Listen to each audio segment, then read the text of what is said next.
পাচ্ছেন এই মুহূর্তে একদিকে কিন্তু ছাত্রলীগ এবং আরেকদিকে আমরা দেখতে পাচ্ছি যে ছাত্র যারা রয়েছে কোটা আন্দোলনকারী তারা রয়েছে এবং দেখছেন যে ছাত্রলীগ কিন্তু এই মুহূর্তে দেখছেন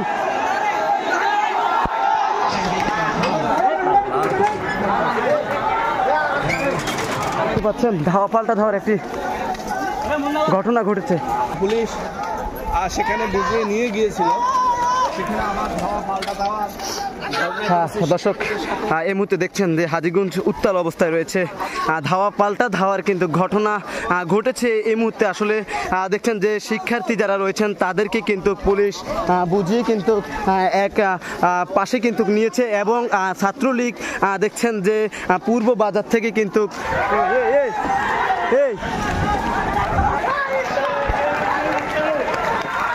কিন্তু এই মুহূর্তে ধাওয়া পাল্টা ধাওয়ার কিন্তু ঘটনা দেখা যাচ্ছে। দর্শক সরাসরি এই মুহূর্তে আমরা রয়েছি ইবিনিউজ 24 লাইভে।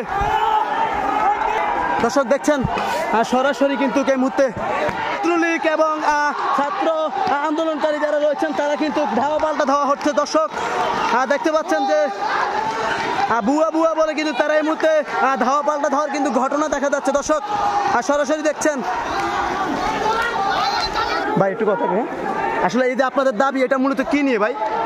এটা হলো আমার বর্তমানে যে অবস্থা, আমাদের ছাত্র সমাজের যে তারা খুনি হাসিনা আমাদের ছাত্র সমাজের উপর পুলিশ ছাত্রলীগ সব লেলিয়ে দিচ্ছে। ভাই আমাদের দাবি একটাই, এক দফা এক দাবি, স্বৈরাচার তুই গদি ছাড়বি। ধন্যবাদ।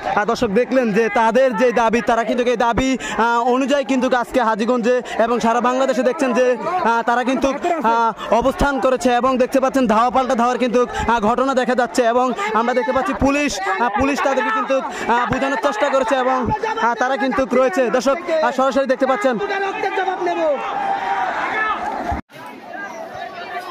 দর্শক এই মুহূর্তে একটি বাইক কিন্তু আমরা দেখতে পাচ্ছি যে বাইক দেখানোর চেষ্টা করছি, বাইক কিন্তু পুড়িয়ে দেওয়া হয়েছে এবং আপনারা দেখতে পাচ্ছেন একদিকে কিন্তু ছাত্রলীগ রয়েছে, অন্যদিকে রয়েছে ছাত্র আন্দোলনকারী যারা রয়েছেন তারা রয়েছেন এবং দেখতে পাচ্ছেন ধাওয়া পাল্টা ধাওয়ার কিন্তু ঘটনা ঘটছে এবং একটি বাইক কিন্তু এই মুহূর্তে মহাসড়কে কিন্তু আমরা দেখতে পাচ্ছি যে পুড়িয়ে ফেলা হয়েছে।